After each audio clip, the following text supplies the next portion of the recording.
Shifting Time, Episode 1, Boston, Massachusetts, present day. Anna and Brian move into their new home happy, relaxed, in love. When they are done unloading the moving van, they relax, snuggling by the fire, eating takeout, drinking wine, and talking about the great new location, Brian's new job at Harvard University, and how they can finally start their family. The next day, Anna is unpacking boxes, making things look nice. Brian goes into work. Anna goes on errands, gathering things for their new house. While buying groceries, she is uncomfortable with the male cashier as she pays for them. Finally, she is back at the house making a nice dinner for her and her husband. A few weeks have gone by now, and the house is all unpacked. Brian is talking about his class and some special event that day. He asks Anna for the amazing fish dinner they had a few weeks ago. He offers to get a good wine to go with it, then kisses her goodbye. Anna reluctantly decides to go downtown, and she walks down a street to the fish market. She had dark feelings when she came here before. She has an anxiety attack and ducks into the alley, hyperventilating. Somehow she manages to get the fish and make it home, but all she can do is sit on the couch in the fetal position, rocking back and forth. The phone rings. Anna gets herself to answer it. There is a friendly voice on the other end of the line, her good friend from California. Anna tells her friend, "Yes, it happened again when I was going to the fish market. I don't know why I can't get used to this new area. Brian is working all day. Maybe I should join some groups or volunteer somewhere so I can meet some people." Elise, her friend on the phone, responds, "Anna, I have heard about people having a reaction to a new place, something triggering you in a specific location. It's like a past life where something terrible happened." Elise Googles for someone who deals with past lives in Anna's new area. She clicks on someone and a website pops up for Crystal Hope, Past Life Healing. She suggests, "How about this? I just found someone who deals with this very thing, and she is not far from you." Elise sends her the link in an email and asks her to call for an appointment. Crystal is in her office meditation room where she sees clients. She's in her 50s, is wearing pretty flowing clothes, talking to her spirit guide, Sam, while getting up crystals on an altar. Sam was her best friend in a past life with her in Louis XIV court at Versailles, where Crystal was a lady married to an officer in the King's Guard. He is a dandy dressed in elaborate aristocratic garb of the era and has a light comedic flair. He is telling her which crystals to use because her client that afternoon needs a special clearing. Put some obsidian and the labradorite for clearing and grounding. And don't forget the rose quartz. Always need the love. Use your selenite wand to clear all of them. There are candles and a crystal grid on the center table. We see Crystal light the candles and touch each crystal with the selenite wand and say some mumbled prayers. Then we see her sit in meditation. Sam keeps talking while she is meditating. Breathe. Relax. You are free. You did the right thing, quitting that very toxic, stressful job. This is what you are meant to do at this time. You are a blessing for so many people. Breathe. Breathe. Crystal says, "Please help me tune into my client this afternoon." Next, Anna walks up to a building and finds her way into Crystal's door. Crystal welcomes her with a warm smile. "Hello, Anna. Come in and tell me about yourself," as she ushers her in to find a comfortable seat on a plush couch. "You said you just moved to the area?" Anna replies, "Yes. We moved here 2 months ago for my husband's job. We want to start a family, so I was settling us into the area and our new home instead of looking for a job myself. I don't know if it's just normal anxiety from a new place, but it seems like these anxiety attacks keep happening, mainly when I go near the fish market about once a week." After a longer conversation, Crystal exclaims definitively, "Okay, This is how it works. I will take you on a journey, like hypnosis, but you will be fully present and can talk to me. You will have the intention, which will take us to the past lifetime where it began. There we can see what happened, and I will walk you through a healing process with your guide that we will meet at the start of the journey. You are fully protected. Before we go to the lifetime, I will take you to a special place in nature where your soul loves to be. This I like to call your soul garden. There you will meet a guide that will go with you on this journey. They will help you by giving you guidance and support. This guide might show up as an animal or a person or an orb of light, an angel. You will not be alone. After you witness the situation, you might choose to relive it, or you can choose to be an observer. I will lead you back through the experience, but this time making different choices. You can either just watch and have compassion, come away with a new perspective and be able to let it go, or you can actually make a different choice in the situation. You can choose not to be the victim or even put yourself in a different location, so whatever it was doesn't happen to you. If you choose to be elsewhere, then your life can unfold in a whole other direction. I guess you can say you are disrupting the timeline, which has ripple effects for healing. If the situation interacting with others doesn't happen, you are saving the perpetrators also from poor choices. In this way, we are healing the planet. But you can only change your choices. So sometimes you just have to leave the situation as is, but with a different takeaway, which takes the sting out of the trigger in this lifetime. It's all about the takeaway. One person might have a different reaction to a situation than another. If you saw a close friend die, you might choose to close off your emotions because it hurts so bad, or you might choose to work through the grief and open your heart again to new friends and to be present each moment with your loved ones because your awareness of their mortality has been heightened. What matters is the choices you make, the takeaway that you carry with you lifetime after lifetime. Anna is processing this information from Crystal as she is speaking. Somehow it sounds otherworldly, yet she finds herself deeply connecting to her words. Crystal then asks, "Are you ready?" Anna shakes her head and says yes, timidly yet emphatically moving her head up and down. Anna is now laying down on the couch, covered in a blanket. On the table next to her are candles surrounded by an altar with crystals and live flowers and figurines. Crystal is drumming a steady, even beat, telling Anna to breathe deeply and exhale fully.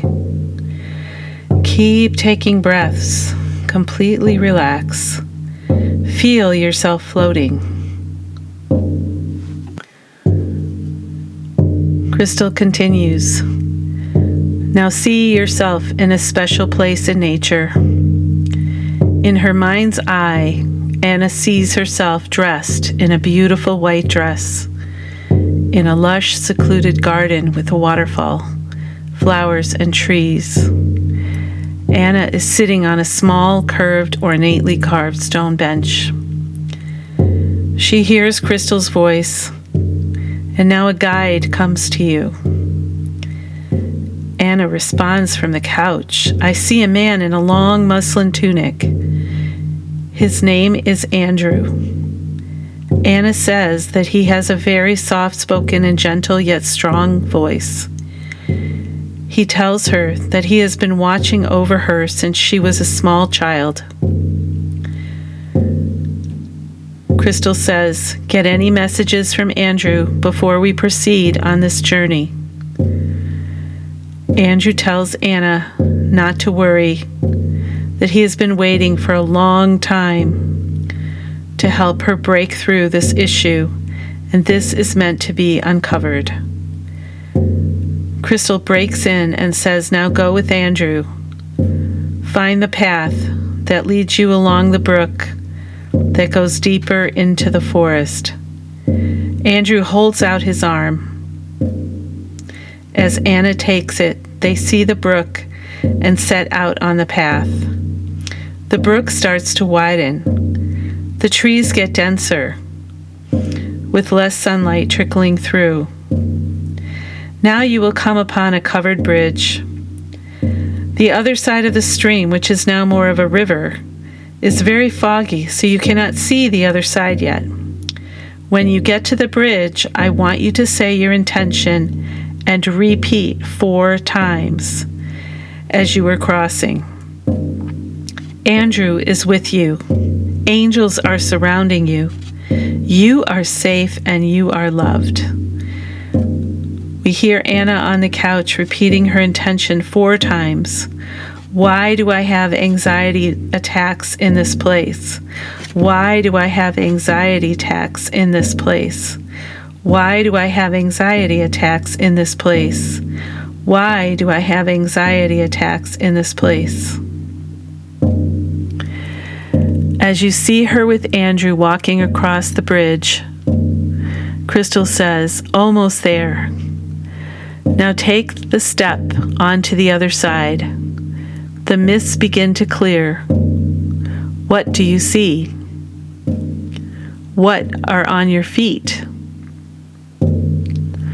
How are you dressed? What are your surroundings? Anna is a young girl, early 1700s, in a harbor town. Anna explains, "I'm a girl, maybe 12, in a long ragged dress. On the docks, some centuries ago, I see the Faneuil building, the same building at the fish market, but it looks different. There are no tall buildings around it. There are horses and carriages, cobblestones, kids playing, people haggling, seeking their wares. It's a market." Crystal says, "Now go to the time with the situation causing you so much anxiety. Remember that Andrew is with you, and you can be the observer. You can leave at any time." We see Anna. She has been selling bread all day. She looks like a younger version of Anna in this time. We see her cleaning up, packing the rest into a small wagon. Most people are gone. She starts pulling the wagon. She is alone. 4 to 5 scruffy-looking men come around the corner and surround her. They start taking her bread and throwing it around to each other, joking. One of them starts grabbing at her. They talk about taking turns with her. Then you see them on her one at a time. Anna notices with a start, "That is my new neighbor. Oh my gosh, that's why he makes me so uncomfortable around him." Her mind sees him in the yard working, saying hi to them with a look in his eye as if he is undressing her. And another one I know, I have seen at the college where I have stopped to see my husband, Brian. She sees him making a pass at her as she walks through the hall at the college. And the cashier, that's why they make me so uncomfortable. Next, we see her bruised with her dress torn, shivering in the alley. Andrew pulls the observer Anna away, while Crystal says, "Andrew is with you, and you are protected by angels." Anna sees sparkles around and hears twinkling chimes. You are not alone. You are safe. Now go to a time before this happened and ask your guide to help you to know what to do to change the circumstances. What choice can you make? Anna says, "Andrew is showing me a time when I was even younger, living on the streets near the docks. I am in rags, playing with other street children. We see her playing, maybe 8 or 9 years old. A wealthy couple walking along the dock, coming to look at something arriving on a boat. They walk by her. Anna says, "I don't see them because I am being chased and I run into them. I am scared and immediately run away as the couple look surprised and follow their gaze after me. But Andrew is telling me that it was a missed opportunity. If I had just waited and talked to them for a minute." Crystal says, "Okay, go back. Replay that moment. And this time, listen to Andrew. Hesitate. Let go of your fear and look at them. You can say something like, 'I am so sorry, ma'am.'" Anna says, "Okay." We now see her running into them again. This time, Anna hesitates and looks up. Long pause, and her little voice says, "So sorry, ma'am." A moment of eye contact. This gives the man a chance to catch her as he bends on one knee and says, "Where are your parents?" Anna, as a little girl, looks down and he asks again. This time she says, "I have none, sir." He then asks, "Where do you live?" She looks around the wharf and puts her head down in silence. The man tries again. "Do you have a home?" The woman breaks the silence and says, "I think maybe she doesn't." She then bends down and picks up Anna's little face. "Do you have a house with a bed? Does anyone take care of you?" The little girl answers, "No, ma'am," and quickly looks down. Anna sees scenes of several street kids sleeping on ragged blankets in a corner of a warehouse with rats. The woman says, "Would you like to come and have lunch with us? Our treat." The little Anna looks up, nodding yes with big eyes. We next see her all cleaned up and walking with them dressed nicely, walking into their beautiful house. And Anna says, "They adopted me." Crystal says, "Now go to the end of that life. What do you see?" Anna explains, "I grew up like a lady with fine things and married a nice gentleman. I had several children who were all around me at my death. It feels like I had a long and happy life." We then see Crystal and Anna sitting, talking. Crystal asking her how she feels. Anna says, "I feel better. I feel happier. I don't feel the fear stranglehold that I did when I walked in." Crystal replied, "You will experience some shifting going on, which is very normal. It can sometimes be unsettling for others in your life, but that's okay. When we get stronger and release our victim thinking, there is a shift, and others may be uncomfortable with your new sense of self. You are going to feel more whole, stronger." The next time Anna goes to the fish market, she is feeling good. She is able to chat with vendors while laughing. When she goes into the college, she passes by the man who had made the pass, and now he is very respectful, opening a door for her. She is able to say hello to her neighbor, and he doesn't make her uncomfortable either. Even the guy at the grocery store, no wave of weirdness when she buys her food. It's like magic. Crystal is in her house making some tea when her son pops in, bringing a bunch of cooked food from his restaurant. He is a chef and has an organic restaurant. They have a brief conversation about how his restaurant is doing and something about his sister Maggie, who is a lawyer in downtown Boston and working too hard, long hours. Her picture is on the mantle with her husky, next to another picture of their younger sister Jessica, who is getting a master's degree in geology and environmental science at Harvard. Later, Crystal is in her office putting things away after her sessions. A golden retriever, Simon, walks in, followed by Crystal's boyfriend, Daniel. He puts his arm around her from behind and gives her a kiss. They chat. He asks her the latest on Maggie's findings. Maggie had planned to interview some of their other employees from Crystal's previous work. Crystal explains that they wouldn't talk. They made it known that they did know things, but were too afraid to go on record. Flashback to when Crystal was working as a scientist at the global corporation Cryel, and she defends her positions of her findings that the chemicals which were being used by the company were highly toxic and recommended that they look for another approach.